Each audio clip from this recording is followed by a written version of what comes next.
Hello, hello, hello, beautiful people. Welcome to Good Morning with me, Miss Misty B. You know, guys, COVID has definitely played a big impact in all of our lives. You know, Texas, I don't feel like we ever really closed down. They say that we did. But you know, we all experienced that time where we were quarantined. And for me, it was the most interesting time being single, living alone. And it was like, can I do this? And then, you know, now the world is opening back up and we're all re-entering into the world. We're taking vacations, we're doing that, and we're having fun. Now, imagine this. Imagine being in prison for 25 years for something that you did not do and having to re-enter into society. Wow, I kind of complained about the quarantine. After today's guest, I'm pretty sure I won't complain anymore. Today's guest is Dr. Michael Strong. And just what I said, he spent 25 years in prison for a crime he did not commit. This is going to be a very interesting interview. Guys, stay tuned. We'll be right back after this break.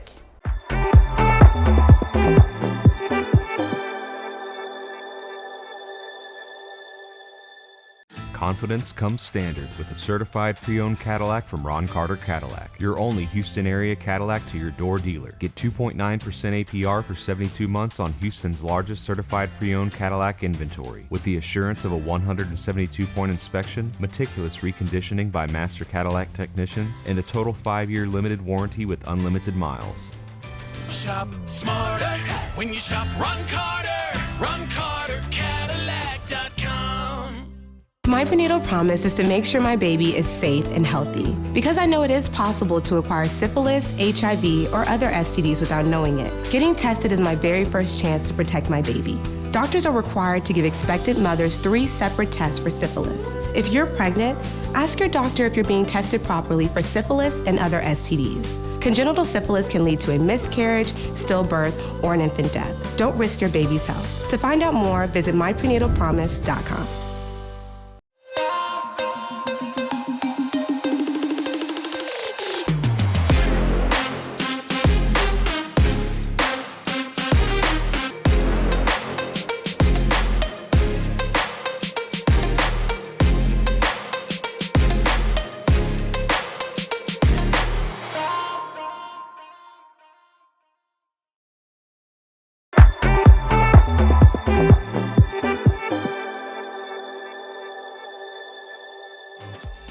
Welcome back, everyone.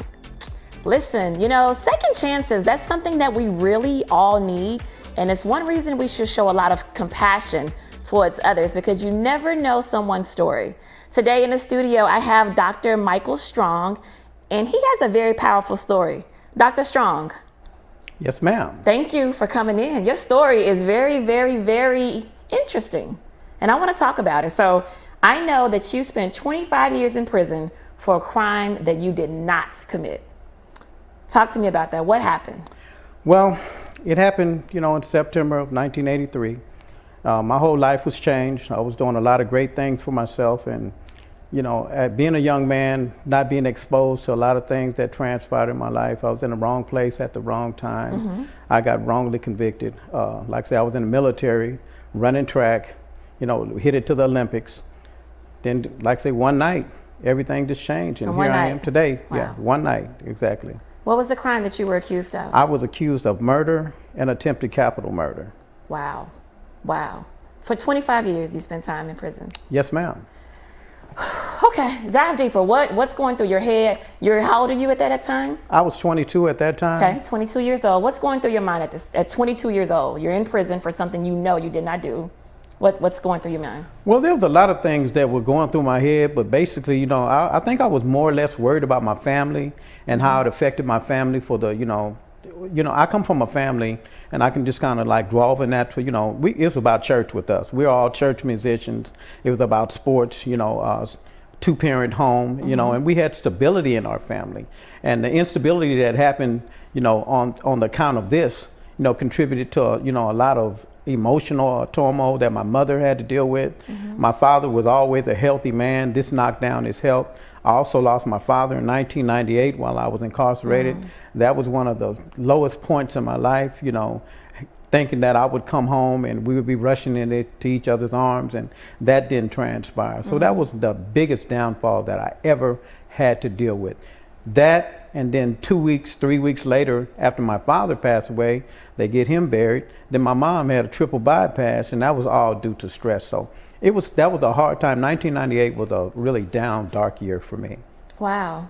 Wow. That's a lot. So, we've all seen the movies. We've seen Central Park 5, right? We've seen the story about them. But to have someone live here in person with me to share their story. So let's go back to you being 22. You're convicted and you're in Texas when this happens? Yes, ma'am. Okay, so you're here in Texas. How do you adjust, for lack of better words? How do you adjust to your new life? Well, being that I'm ex-military, I think that helped a whole lot because, I'm ex-special forces in the military and I had traveled, running track. So being away from home and making adjustments because, like I said, me, I come from a very strict, a family. My mother and father didn't play, but they were on top of their business as far as raising 4 sons and a daughter. So the adjustment, I think the confinement, of course, being in a cage, and that's basically what it is. But you have to think about either you're going to do the time or the time is going to do you. There's all type of negative elements that you have to deal with in that particular surrounding. If you're weak, you're prey. It's just simple as that. Me being that who I am, I wasn't going in there. I consider some of the things that they did, Cub Scouts, they couldn't play with my mind because being in the special forces, strong mentally. I was way much stronger than these guys were even going to come at me. So did you spend all 25 years working to prove your innocence? Almost. Well, when you're in there, there's so many other things that, take precedence over your innocence. You have to know where you're at. Okay. There is time for everything. I had to adjust to what was going on in there. My adjustment was, number one, I said that I needed something that was positive. School was my outlet to positivity. I mean, I went to school for 14 years in there, got a bachelor's, a master's, 2 doctoral degrees. And, that's just basically where I was at. And I excelled in my musical program because, like I say, at the age of 16, I was assistant minister of music over a church. So music has been a big part of my life and the family. I know a lot of people in the musical field. So between that, working out, just basically trying to do what I was supposed to do in there. I mean, it's an environment where, it's not always about you. It's always about your surroundings, and you have to watch out for your back. What did you get your degrees in? I got my degrees in theology. Well, my undergraduate degrees was in business. I got a degree in theology, and then I got a degree in Christian psychology. And then when I came out here, I extended it into forensics, and that's what's helping me with my contract with my company, with the Attorney General's office. Let's talk about that. Yeah. So what do you do for the Texas Attorney General's office? Well, I'm over the Crime Victims Compensation Division. And what we do, individuals, gang members, or whoever it might be that got killed in the course of a crime, but they wasn't involved in something. But a lot of you have previous gang activity that you may have gotten out of it, and then something catches back up with you. But when someone gets killed in the course of a crime, we go in there and we pay for the funeral. Because a lot of times, the people, they can't pay for their funeral. And we pay so much for the funeral. And then we take them through the funeral process. We teach them etiquette about. A lot of people don't even know how to dress and go to a funeral. And it's been situations where we have girls, they didn't have no clothes, they come in there in long t-shirts and stuff like that. So we had to kind of take it to another level, to get some etiquette with their dress and things of that, give them some type of pride and, things of that nature when they come. So that's what we did, the clothing program for them, took the whole family through the process, and then we took them through the bereavement. I do the aftercare of the counseling, and I have about 5 LPCs that work up under me. And it's a good program. So let's talk about something. You used the word compensation. Yes, ma'am. Were you compensated? Oh, no, not yet. Not yet? No, ma'am. What is that process like? Because from what I understand, you're supposed to be compensated once you spend time for being falsely accused for something because you lost those wages. You've lost 25 years of wages. Correct me if I'm wrong. You're politically correct, but see, the thing about, I had to make parole and deal with mine out here. So, I mean, it was more or less a situation when I was just out here on my own dealing, but, I've had some good people to help me, and to be honest, where I am financially, once I got out here, that was just, I put a lot of that on the back burner because I say, well, if I just sit, I know it's in motion, but I have other things that I need to do because now it's a whole new ball game.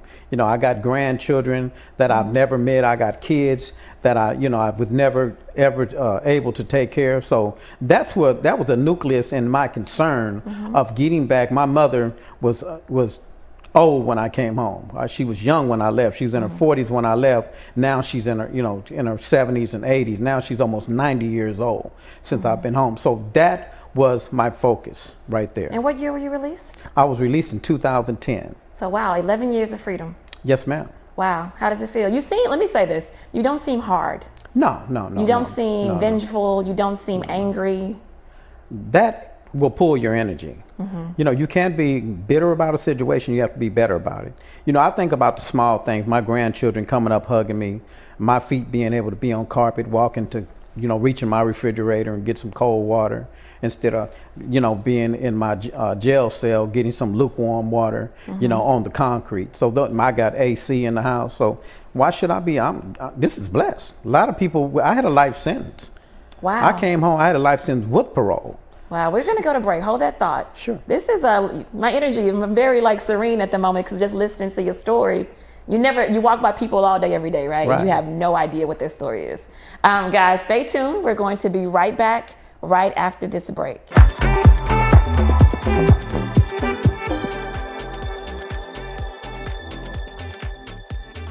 Confidence comes standard with a certified pre-owned Cadillac from Ron Carter Cadillac, your only Houston area Cadillac to your door dealer. Get 2.9% APR for 72 months on Houston's largest certified pre-owned Cadillac inventory, with the assurance of a 172-point inspection, meticulous reconditioning by master Cadillac technicians, and a total 5-year limited warranty with unlimited miles. Shop smarter when you shop Ron Carter. RonCarterCadillac.com. My prenatal promise is to make sure my baby is safe and healthy because I know it is possible to acquire syphilis, HIV, or other STDs without knowing it. Getting tested is my very first chance to protect my baby.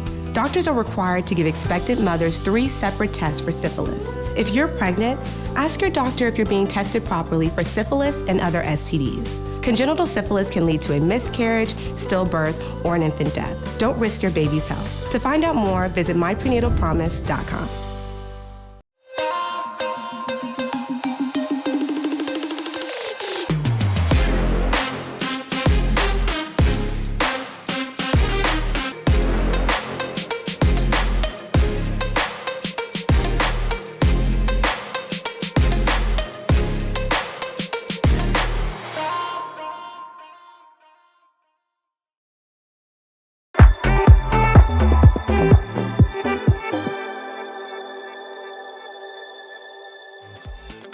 Welcome back, ladies and gents. I am still in the studio with Dr. Michael Strong. He's sharing his story. It's a very powerful one.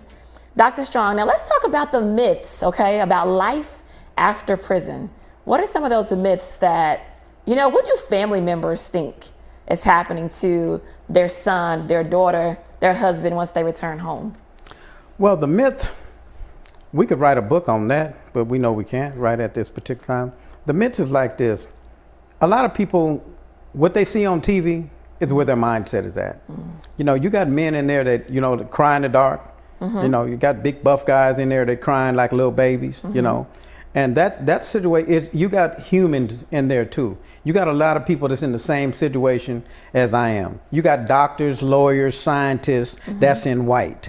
So that's what you have to understand. Then you have a lot of people that are illiterate in there. So you have a mixture. It's like we call it the gumbo type of thing off in there. So you have so many different people from so many ethnic backgrounds till, you just have to just find your way. And a myth is really on the back burner because what may be one thing may be something else in there. And then when you come out here, they tell you something in here. And then when you come out in the free world, it's totally different. So what's a way to, I guess I would say, love on someone? You have someone who's been away 20 plus years. They return home. What's the way to love them back to health, to get them back to a good space in the new world? Well, number one, you have to give them their basic nutrients. Okay. The thing, of course, they want to be clothed. They, because you've been in white for 25 years. Okay. My thing was that I told them I would never beat myself again. I would treat myself, and I love to dress, so that's just what I do. Okay. And more or less, foods that you didn't. Well, I worked in the hospital in there, so I mean, they took care of me. It wasn't never. I always had what they call blue collar job. Never asked for a job in the penitentiary. They always, hey, I want you to work here. You can type. You can, you can relate to people. You speak. You can complete a sentence. Conjunctions, things like that. So I always had good jobs in there. Okay. So I was like, really in touch with what was going on out here before, because I worked with free world people every day. So I had a good support program, great support going from my family and all the ministries. Define that. What is a great support program? A great support program is people that once you come out, they're going to meet you and greet you for real. And the people that said that they were going to do this and didn't do it, these people are going to actually do what they said they were going to do. Lakewood Church, people like that, T.D. Jakes Church, those people reached out to me because of my musical abilities and me keeping it real. I was over 5 choirs. I was the director over 5 choirs. Chaplain Lacey, who was a good man, in the system, assisted me in a whole lot of ways in my adjustment out here in society. So do you feel like your re-entry process into the society has been easy for you, or has it still been an adjustment? It was easy for me. It was easy. Because I planned. They say you're going to plan to fail. If you don't, you fail because you didn't plan. Simple as that. Wow. Okay, and you have a program, Hardships of Re-entry. Let's talk about, so like hardships. So yours was easy, something to be very grateful for. What do most people experience? Well, most people experience, depending on what they did for themselves in there, you got to understand, I just went back to the prison to see a guy. This guy did 46 years in the penitentiary. Went in there when he's 17. Now, he's in there, he's in almost his 70s. Wow. So you look at a situation like that saying, well, and then he didn't get any schooling. All he did was play dominoes and scramble and things of that nature. So, Wasting time. Yeah, exactly. Waste of time. So you come out here and you're faced with, you go into a halfway home. What do? You don't have any job skills. They give you, the biggest thing now that they're giving ex-cons, they put them in the waste management program, have them waving a flag, or they have them on the back of a trash truck. And they feel like that's it. And now that is a job. I mean, if I was in that position to take care of myself and you've been working for 25 years for nothing, okay, well, at least you have something now. But then a lot of them get to be, oh, that ain't enough. Well, hey, you was working for nothing. Wow. So they go back to their old ways. Wow. Yeah. How do you, from your program, how do you keep them from doing that? Well, I let them, one thing I let them know, I let them look at my success. I say, you can do the same. I give them a suit to that interview. I have a company that I deal with. I don't have any tattoos. And if they have tattoos in their faces, I help them get them tattoos removed. Oh, wow. Because I say, we don't want no one walking around with a bunch of tattoos on your face. I've never had a tattoo. Nobody in my family, my immediate family, have tattoos. There's nothing wrong with them. I mean, don't get me wrong, but you don't need them all in your face and where everybody can see them. I'm just being truthful. I mean, to each his own. But it's more or less a situation. If you're going to migrate back into society, you don't want things when you walk in, you got all this crap on your face. So you talked about you love to dress, and you talked about being in all white, and you specifically said that your family, your support system needs to give you the basic nutrients. And so I just want to know, when you put these men in these suits, do you see an energy shift? Because they haven't been in a suit in a while. So you dress them in a suit. What do you get from them? Some of them look like they're in a clown. I mean, it's so funny. I put them in the mirror, and I put one guy, and he just turning around, and I thought he's gonna turn around so much he's gonna make himself dizzy. Because he was like, oh my God, Dr. Strong. He didn't really know how to handle it because he still had that institutionalization in him. See, when I came out, first thing I did, hey man, it's on with the dress code. That's what I said to I was a dresser before I left. I was starching iron, shine shoes in there. And that's what I'm doing now. That's just how it's done with me. So you said something earlier about, when we talked about the myths about life after prison. Right. So those of us who've never had to deal with that, you're absolutely right. Everything we know about it, we get from TV. Exactly. As you're talking, I'm literally thinking about Shawshank Redemption, right? Right, exactly. So that's all I know. I'm thinking about when the guy leaves, he goes, he hangs himself, the guy who'd been in there for X amount of years, I can't remember. How do loved ones, how do you equip yourself? You have a loved one that's going to be coming home soon. You want to make them feel welcome. What do you do? Number one, you need to figure out their entry point and what level they're on. Okay. That's where you need to meet them at their own level. So let's break that down. Figuring out their entry point. What does that mean? Number one, you have to see their emotional, Okay. their anger, see if they're bitter about things or if they're better about things. And you have to adapt to that. You have to see what is going to help them transition, make their transition great. And a lot of them, they don't know how to transcend. They really don't. So that as a family member, and then a lot of family members like myself, I can help because I've been incarcerated. I know what to look for. The thing about a lot of these, now we're going to move from family to reentry period. Okay. The problem that I have with a lot of reentry programs in here is because they think, because they have a little education, that they know everything about a person coming. I think a person of my stature, like I give it to them real. Number one, I said, don't come out here playing games with me. Don't have time for that. I know all the penitentiary games in and out. So that, leave that in here. If you want to excel and move far, I just hired a guy that did 31 years. Great guy. I hired him because I knew him. And he's been working for me for a while now. And he's actually working in my air sanctification division that I'm working with.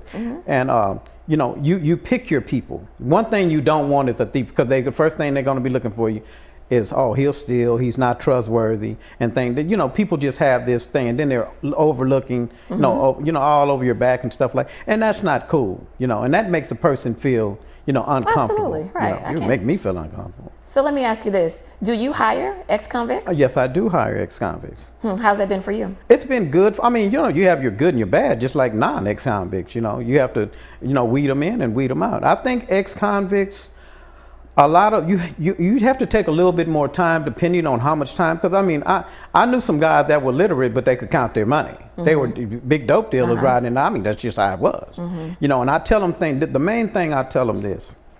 I said, how you look out here would depend on you just neutralizing yourself and emerging and just going with the flow, or you coming out here putting on an orange shirt and some green pants and walking down the street and everybody like, was something wrong with him, or is he doing a stunt, or whatever it may be. I tell the guys about the cars that you drive. I said, you drive some cars with the tires hanging all out, the little spokes and stuff. I say, that's basically saying, I'm a dope man, come get me, So you don't do anything to bring unwanted attention to you. That is very important with some of these guys coming out here. Because the first thing, we have to wrap up. I'm sorry to cut you off. We have to wrap up, but you're definitely proof that second chances are real and that we all should have compassion and give everyone second chances. Thank you so much, Dr. Strong, for coming in and talking to me. Well, thank you for having me on your show. Absolutely. Guys, I'm going to be right back after this, and you know what I'm going to talk about during Dream Out Loud, second chances.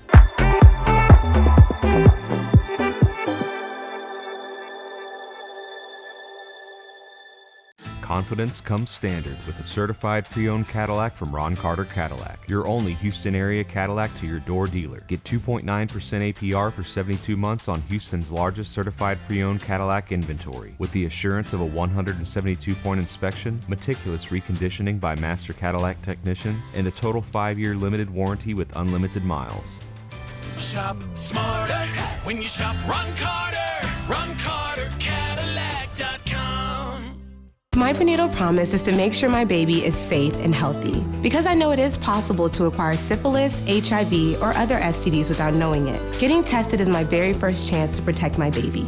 Doctors are required to give expectant mothers 3 separate tests for syphilis. If you're pregnant, ask your doctor if you're being tested properly for syphilis and other STDs. Congenital syphilis can lead to a miscarriage, stillbirth, or an infant death. Don't risk your baby's health. To find out more, visit myprenatalpromise.com.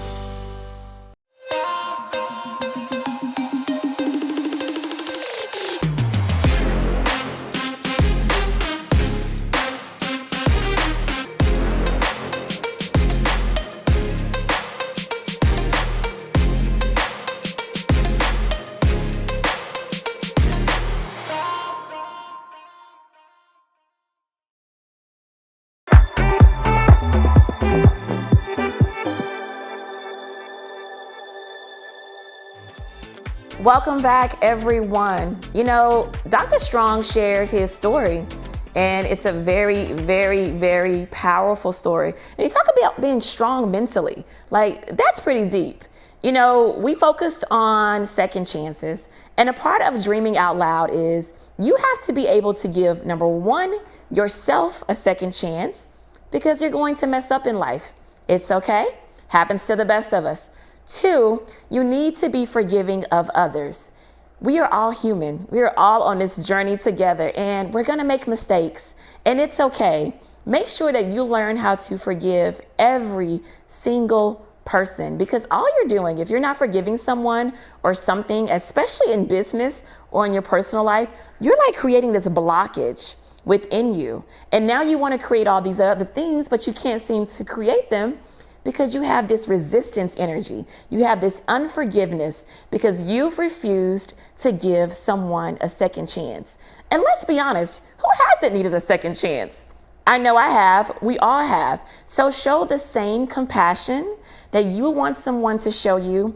Show that to others. You know, Dr. Strong talked about his family welcoming him with open arms once he returned home after a 25-year stint in prison. What does that look like? So can you forgive someone who did something to you last week, last month, last year? We have to give people second chances, and we have to give ourselves second chances. I get it. We're our own worst critics sometimes, but what are you really doing? Don't do yourself like that. You're not winning. Guys, you know, this interview was very different for me, but hey, we did it, and it's something I want you guys to take with you. Now that we've talked about second chances, remember, I am doing a casting call. I want to talk to all of the underrepresented chefs, home cooks, meal prep planners, restaurateurs, you name it. Come on this show. Let me taste your food. Let me see how bold you are. See if you can deal with the real Misti B response. If you're interested, make sure that you reach out to us on our email address at info@americanstartv.com, and always also contact us on social media at American Star TV. I look forward to seeing you guys next time. Bye-bye.